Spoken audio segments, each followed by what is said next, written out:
మొన్నటి ఎన్నికల్లో ఈనాడు, ఆంధ్రజ్యోతి, తెలుగుదేశం పార్టీ బోల్తా కొట్టించింది వైఎస్ జగన్మోహన్ రెడ్డినా లేకుంటే ఈ రాష్ట్ర ప్రజల్నే. జగన్మోహన్ రెడ్డిని అయితే కాదు. ఎందుకంటే ఆయన పదే పదే చెప్తూ వచ్చారు, వీళ్ళు చేస్తున్న ప్రచారం అంతా అవాస్తవం, ప్రజల్ని తప్పుదారి పట్టిస్తున్నారు, కేవలం తెలుగుదేశం పార్టీని అధికారంలోకి తీసుకురావాలన్న ఉద్దేశంతోనే ఈనాడు, ఆంధ్రజ్యోతి తప్పుడు కథనాలు రాస్తున్నాయని జగన్మోహన్ రెడ్డి పదే పదే చెప్పారు. అంటే ఆయనకు అవగాహన ఉంది. కానీ ఈ కథనాల్ని, ప్రచారాల్ని నమ్మింది ఎవరు? ప్రజలు. బోల్తా పడింది ఎవరు?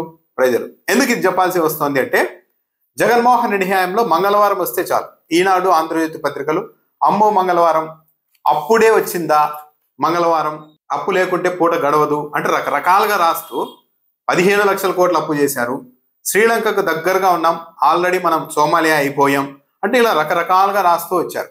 మంగళవారం వస్తే తొలి పేజీల్లో ఈ అప్పుల గురించి ప్రస్తావన ఉండేది.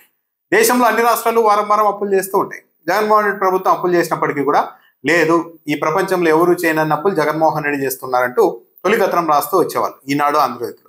అయితే ఇప్పుడు చూడండి, చంద్రబాబు నాయుడు ప్రభుత్వం వచ్చిన తర్వాత ఎక్కడా కూడా అప్పుల గురించి రాయడం లేదు. ఈరోజు ఈనాడు పత్రిక అప్పుల గురించి రాసింది. కానీ ఎక్కడ రాసిందో తెలుసా? లోపలి పేజీల్లో అందులోనూ ఓ మూలకెళ్ళి చిన్నగా 4 లైన్లలో రాసేసింది. ఆ రాయడం కూడా ఎలా రాసింది అంటే, జులై సినిమాలో రాజేంద్ర ప్రసాద్ చెప్తారు, బ్రహ్మానందం అక్కడున్న గంటను తీసుకెళ్తూ ఉంటే కొట్టేయాలంటే ఇలా, కొట్టాలంటే ఇలా అని.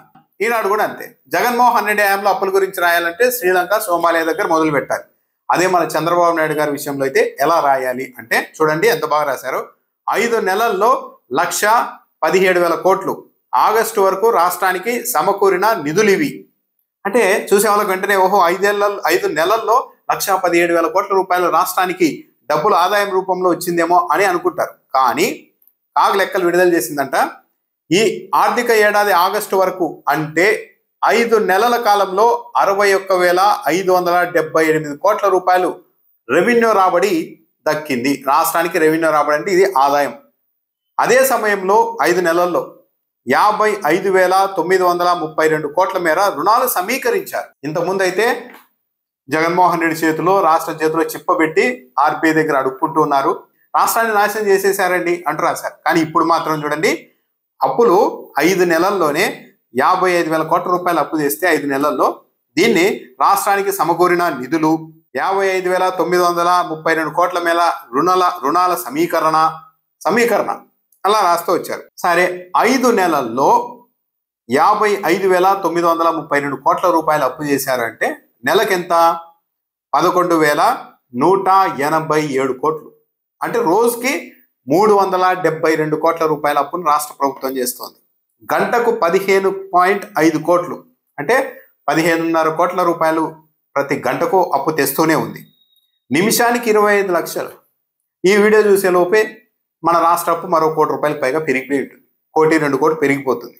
ఈ స్థాయిలో వ్యవహారాలు చేస్తూ జస్ట్ 15 నెలల్లోనే 2 లక్షల కోట్ల రూపాయలు అప్పు తెస్తే 5 నెలల్లో 55,000 కోట్ల రూపాయలు అప్పు తెచ్చారని ఆర్బీఐ చెప్తే, ఇప్పుడు మాత్రం ఈనాడు కానీ, ఆంధ్రజ్యోతి కానీ, తెలుగుదేశం పార్టీ నాయకులు కానీ శ్రీలంక అయిపోతుంది, సోమాలియా అయిపోతుందని ఎక్కడా మాట్లాడడం లేదు.